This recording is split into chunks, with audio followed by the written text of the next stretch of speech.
All right, so tonight we're going to talk just a little bit about laddered breathing. In the terms of the five regulatings theory for body, breath, mind, qi, and shen, which is the focal point that we try to build and work on, breath is one of the bigger aspects for us to try to learn how to be able to self-regulate. And there are many different methodologies for breath. Some of those have to do with better respiratory mechanics, but more often than not, from a Qigong and meditative perspective, we're actually trying to relax the body, down-regulate the breath, reduce the amount of oxygen consumption in the system by slowing down the metabolic processes in the body. We can do that several different ways. One of the ways that we'll do that is one of my favorites called laddering. Laddering has several-fold purpose and benefit. On the one hand, it enables us to activate the mind and to give the mind something that's in alignment with what we're trying to accomplish, which is to down-regulate the breath and to relax the body. We're doing that by, not unlike counting sheep, I'm getting the mind to actively count or keep track of my breath cycle. So that keeps the mind relatively busy instead of running off to do something that we're not interested in it focusing on. The second component of that is me smoothing out the breath. So as I'll explain the ladder in a moment, it enables me to smooth out two critical functions with the breath. When we talk about breathing or kind of respiration, there is what's referred to as full tidal volume. That full tidal volume means, if you imagine the lungs as a tank or tanks of air, full tidal volume would mean the total volume of air that those lungs can take, or the total volume of air that they can release. So the volume of air that's coming in and out, that's one thing we're seeking to regulate. The second of those is the flow rate, which is the rate with which that volume of air is entering or exiting. Flow rate, in many respects, is in some ways more important than volume. And that's because for us as meditators and Qigong practitioners, we're seeking to be able to learn to better regulate ourselves, to better regulate our breath, and flow rate adjustments. How much, over how long, at what rate of flow, that's a very important skill to develop, especially as we're seeking to draw the breath out. The classic texts refer to the breath taking a shape of a long, slow, smooth, thin or slender, soft. All of these ideas I often reference, like if you took a piece of silk or cotton and you just slowly started to twist it finer and finer and finer as you extend it. This essential lengthening, softening, and smoothing out of the breath. So when we learn to better regulate the flow of air in and out of the body, several things happen. I can become more patient in how I move air in and out of the system. My body will also learn to raise its CO2 tolerance. So between oxygen and carbon dioxide, the system will start to better understand when CO2 levels rise. Rather than panicking, my system becomes more acclimated to having more carbon dioxide in the system, which is not necessarily a bad thing. Carbon dioxide is required to be present for oxygen to be released from the hemoglobin in the blood. So at any given time, if you were to put an O2 sensor on your finger, you would find your blood ox level, the oxygenation level of your blood should be 98%, 99%, meaning your blood is saturated with oxygen. So it's not a function of whether or not you have enough oxygen in your system. It's a function of how much oxygen can you separate from the hemoglobin in the blood to be utilized for consumption. That's a secondary thing. In this, we generally refer to this as this comes from Bohr's law, is what it's referred to. A scientist, I don't remember his first name, but you could look up Bohr's law, which basically states that carbon dioxide has to be present in order for oxygen to be released from the blood. So we often think about we don't want carbon dioxide in the system, when in fact carbon dioxide is the very thing that's required to get the oxygen from the blood into the body. So that's a bit of a nerdy explanation, But really what we're doing is increasing CO2 tolerance in the system. Important.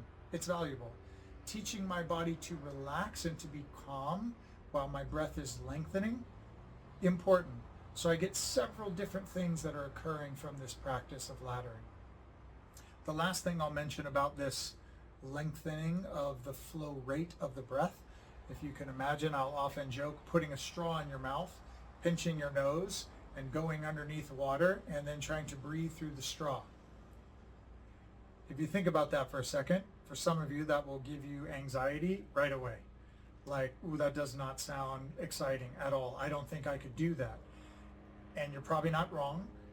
Certainly if you were to start unprepared, but if I was to work you through laddering and you started to become comfortable with laddering the breath and regulating the flow of air in and out of the body, you would be surprised at being able to get yourself to a longer, slower, smoother breath such that it nearly feels like you are just sipping air without the body going into a panic mode. So, interesting exploration. In terms of laddering itself, the way I don't know how I got rid of my pen. The way we focus on laddering, just in simple terms, are as follows. So I refer to it as a ladder because we have one leg, a second, a third, a fourth, a fifth, and so on.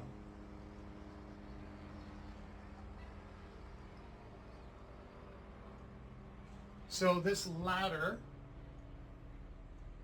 which moves up potentially to a peak and then comes back down of sorts. Hopefully you can see that. This would start at 3 seconds, for example, and that would move to 4, 5, 6, 7, for example. And then if we were to come right back down, 6, 5, 4, and 3.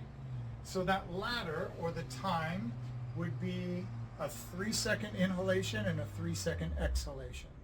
So 6 seconds total breath. To clarify, that doesn't mean draw in some air for 3 seconds and get out some air for 3 seconds. So the goal in this case would be twofold. One is full tidal volume to get all the air in 3 seconds and all the air out in 3 seconds. That means you actually have to move your diaphragm and draw in and send out all the air. Then that switches to 4 seconds. Then that switches to 5 seconds. And each respiration, I draw that out 1 more second, both on inhalation phase and exhalation phase. So the goal of that is for me to slowly but surely increase, lengthen, soften, and draw that inhalation and exhalation out. An important point for these, at no time do I stop. In other words, I don't go for 3 seconds, hold my breath for a second or two, and then exhale for 3 seconds. There are no holds. So a smooth inhalation, right into exhalation. Slightly larger inhalation, right to exhalation. So there is no, the rhythm is constant. When we get further up here, which is a little bit into the logistics, but I think is worthwhile to cover, everybody's going to be different on this laddering. Some of you will go further, some of you will go shorter, and that's perfectly fine. And this also, by the way, is a very good indicator about how much allostatic stress is in your system, how recovered my body is, how prepared my body is for training, where my metabolism is at right now, meaning how much consumption is occurring in the body. So a lot of those things are going to have a direct impact in how calm and relaxed I can make the breath. As we march down this number, it may not be 7, it might be 10, it might be 15, it might be 20 seconds. You may go much deeper or taller on the ladder. There will come a time, at some point, when the body is going to become a bit oxygen starved, and the pace that you inhale at will feel mildly insufficient. The body will start to send you that signal, or the brain, we need to go a little faster. I need air quicker, the sucking air through a straw. If that happens, rather than the body panic, I would encourage you to drop straight down 2 tiers. So if I move to 7 seconds, for example, and I feel that mild oxygen starvation, when I exhale at 7, I'm going to immediately shift back to 5 seconds. What that does is it gives me air sooner and more. So my brain gets to feel like, okay, he or she heard the call. They allowed more oxygen to come into the system. Okay, I'm all right. There's no need to panic. Then I slowly creep back up to 6, and then I'll creep back up to 7. If in getting back to 7, my body begins to panic, that tells you that's the end of the road for today. So I don't want to keep knocking on the ceiling, but you may find that once I take a step or 2 back, my system calms down, my nervous system will relax, and you may find yourself going into 8 seconds or 9 seconds and moving through that, which is what we want to work towards. If after I make an adjustment, I find out, okay, this is too much, my nervous system is, I came to 7, I went back to 5. I went to 7 again, my body's really not excited, I will go back to 6, and then back to 5, and then 4, and then 3. And I will march my way back down the ladder, and that would complete one full rotation of laddered breathing. I hope that helps.